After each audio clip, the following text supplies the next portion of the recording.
Boa noite, pessoal do Grande Prêmio, tudo bem? GP às 10 da noite dessa terça-feira e eu já chego com uma pergunta. É o fim do domínio da Mercedes na Fórmula 1? Olha, a equipe prateada vive em 2018 o pior início de campeonato desde 2014, né? Quando começou a comandar a Fórmula 1 desde a mudança de regulamento no que diz respeito aos motores, né? Quando mudou de V8 para V6 turbo e híbrido, só da Mercedes, né? Mercedes ganhou 2014, ganhou 2015, ganhou 2016 com uma larga vantagem para as rivais.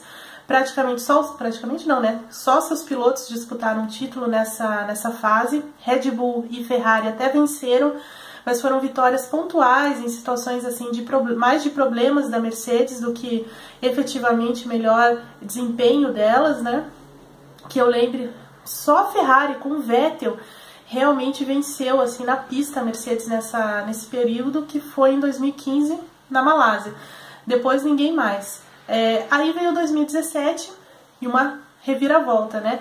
A Mercedes se viu assim mais vulnerável em 2017 por conta de um carro temperamental, um carro instável na primeira parte do campeonato, um carro que não andava bem em pistas de baixa, um carro que encontrava dificuldades com os pneus mais macios da Pirelli, um carro que tinha dificuldades de temperatura. Então, assim, apesar do Hamilton e do Bottas conseguirem vitórias, conseguirem até reagir às vitórias, aos triunfos também da Ferrari, da ameaça que a Ferrari já representava, eles também se viam às voltas com esses problemas que só foram mesmo resolvidos na metade do campeonato para frente.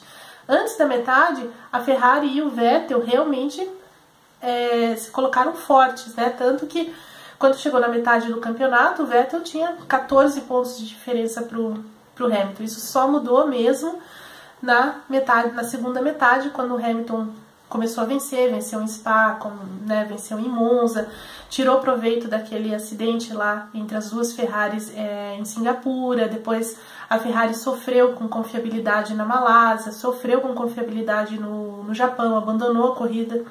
Então, assim, o Hamilton foi aproveitando esses problemas, né, essas falhas da Ferrari para somar pontos, vencer, e no fim ainda conseguiu garantir o título com corridas de antecedência. Então, quer dizer, pareceu fácil, mas não foi fácil, né? A parte final mascarou um pouco essas dificuldades que a Mercedes teve no começo do ano passado. Mas esse ano parece um pouco mais problemático. E é surpreendente, né? Porque, assim, na pré-temporada, ninguém imaginava que isso pudesse acontecer. Porque a gente fechou a pré-temporada dizendo a Mercedes é a favorita.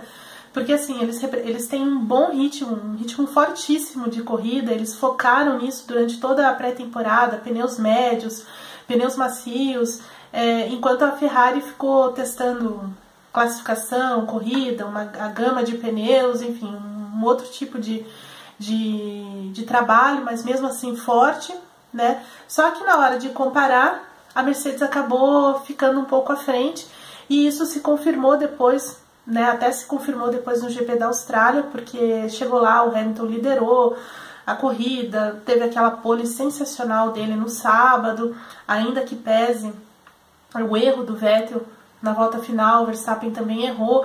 Mesmo assim, o Vettel meteu lá mais de 6 décimos em cima do Raikkonen, e isso já dava pinta, pô, realmente a Mercedes vai,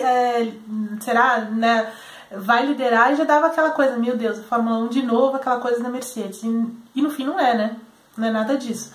A Mercedes lá na Austrália errou, né, em termos de estratégia, aquele erro de cálculo lá deixou o Hamilton atrás do Vettel, apesar de tudo que aconteceu, né, porque a Ferrari foi muito inteligente em deixar o Vettel mais tempo na pista, depois aproveitou a entrada daquele safety car lá por conta dos incidentes com a Haas, e aí voltou na frente e venceu a corrida.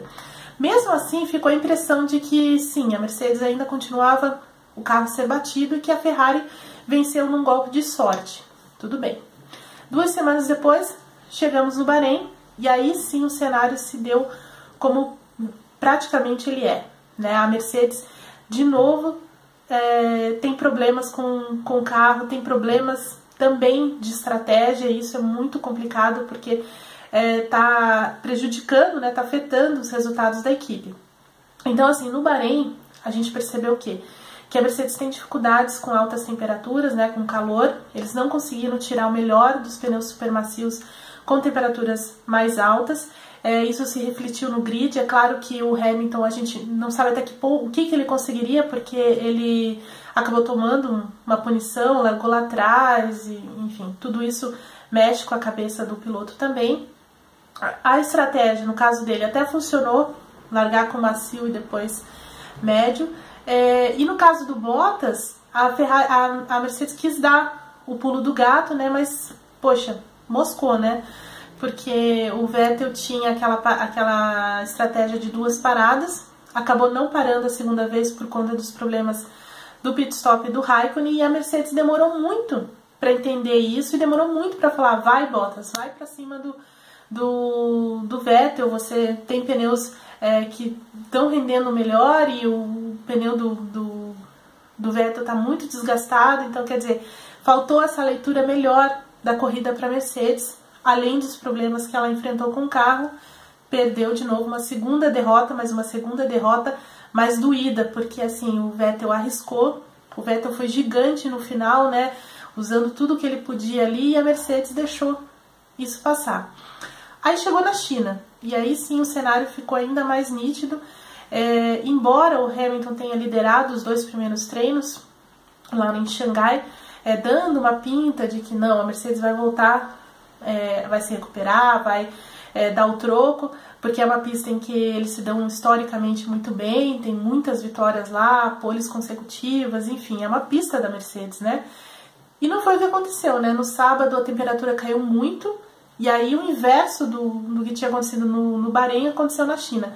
A Mercedes não conseguiu tirar tudo desse carro com temperaturas mais baixas, principalmente com os pneus mais macios, né, que no caso foram os ultra macios, desculpa, diferentes lá do Bahrein, que foram super, na China foi o ultra, e mesmo assim eles não conseguiram tirar a melhor aderência desse pneu, se mostraram perdidos, né, o Hamilton errou muito no sábado, rodou, saiu da pista, quer dizer, o Hamilton também não está muito bem centrado nesse início de campeonato, talvez por conta desse revés, né, que a Mercedes vem tomando. Então, assim, de novo, a Mercedes também foi pega com relação à estratégia, também moscou, né, também vacilou com a estratégia, porque, assim, tudo bem, eles largaram com macio, médio, a Ferrari ali marcou tanto o Bottas como o Hamilton, mas, assim, aquele safety car, a Mercedes poderia ter tido a mesma opção, a mesma decisão que a Red Bull tomou, porque a posição de pista do Hamilton, desculpa, permitia, né? Porque quando o safety car foi acionado, o Bottas e o Vettel já tinham passado, mas o Hamilton não. Então a Mercedes confiou mais nos números dela do que no instinto, né? Depois o Toto Wolff falou que todos os engenheiros disseram: não, a gente não precisa parar, os pneus do Hamilton vão aguentar, ele vai conseguir defender a posição, e não foi o que aconteceu, né? Então, de repente, faltou um pouquinho de risco, né? De tomar um risco, de ser usado para essa Mercedes. Então, assim, a Mercedes se encontra num momento em que ela não é a equipe a ser batida, ela não tem um super carro, porque em termos de ritmo de corrida ela ainda tá ali parelha, até um pouco abaixo da Ferrari, mas a Ferrari ainda é mais rápida. E é mais rápida em classificação, como a gente viu no Bahrein e na China. E uma outra situação que a Mercedes tem que lidar ainda nesse começo de temporada é com a Red Bull.